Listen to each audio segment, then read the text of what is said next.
Aristotle was the first person to discuss persuasion. In his book, The Rhetoric, he proposes that there are three primary persuasive appeals, the first of which is ethos, which is credibility and goodwill. Essentially, persuasive speakers must be seen as individuals that have the best interest of everyone in mind, and must be an honest speaker. The second appeal is pathos, which is the appeal to emotion. Aristotle explains that we are motivated by our emotions, and therefore by engaging the audience emotionally, the speaker can get a response. The final appeal is logos, or logic. Aristotle claimed that this is where persuasion occurred. He stated that humans are logical creatures, and that by appealing to our logical side, a persuasive speaker could persuade his or her audience to comply with the message being sent. Aristotle formulated his theories over 2,000 years ago. More recently, Kenneth Burke has revolutionized the world of persuasion. Burke's theory focuses on the idea that persuasion is all around us. No matter what the message may be, we are being persuaded by the message being delivered. He also challenges Aristotle on the notion that we are logical beings, and claims that humans are very emotional. That means if we can appeal to the emotions of people, it will be much more effective than simply appealing to their logical self. The fact is that both individuals are correct. While we are logical beings, we also want our emotional needs to be fulfilled on some level. This has created an environment where the media has come into play. We are bombarded with hundreds of persuasive appeals on a daily basis. The most common form comes through the media in the form of advertisements.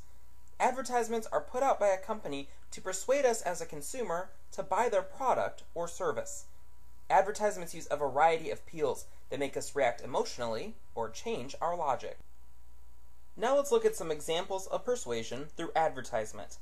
The first clip is of a commercial that insurance giant State Farm aired recently. Watch the clip and take note of which appeal, or which combination of appeals, are being used to encourage individuals to pick State Farm for their insurance needs. Aaron, you're all set. Great, thanks. Mike, thanks for doing that discount double check. You saved us hundreds. What was that? The discount double check? It's when we comb through your policies to make sure that you're getting all the discounts you deserve. No, I get that part, but you guys are doing my move. The discount double check move? It's my touchdown dance. So you're a dancer? No, I'm a quarterback. Oh, quarterback. Whoa. I'm a robot. Where's your Get out of here. Aaron Rodgers got his. How about you? Rodgers! Discount double check! Get to a better state. State Farm. For those of you that don't follow football, the celebrity in the commercial is Green Bay Packers quarterback Aaron Rodgers. This commercial was heavily aired during the NFL season, with the hopes of attracting new customers by borrowing on a well-known touchdown dance move that Rodgers performed routinely. The clip changes our logic by telling us that since one of the best quarterbacks in the NFL uses the service, we should as well. It also appeals to our emotions by showing how excited different individuals are about using State Farm as their insurance provider, as well as all of the savings we could experience as customers. Now to contrast this commercial, view this Chrysler commercial. Consider the following as you watch the clip.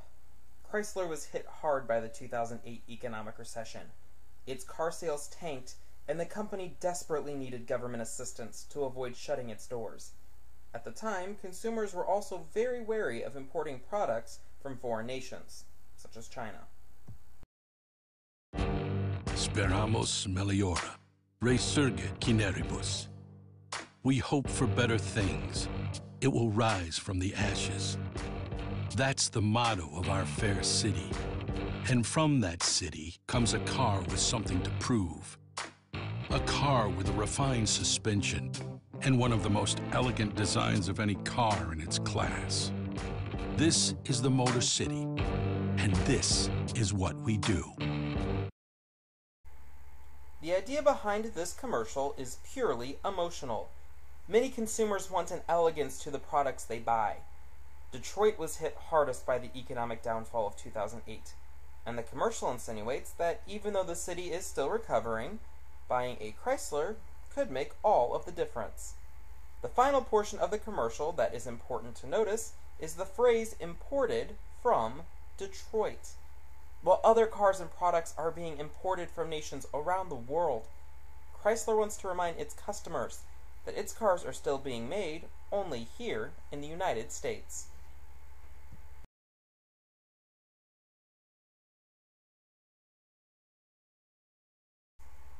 Persuasion is all around us. We see it on a day-to-day basis, whether it be on television, YouTube, Facebook, billboards, and etc. Burke does point out that the ethos of our persuasion is being compromised in this world of mass media. Each individual needs to remember that as we move forward, it can be sometimes difficult to distinguish a good product from a bad product because of the influence persuasion can have on all of us. The best course of action we can take is to simply understand how persuasion works and look out for it in our everyday lives.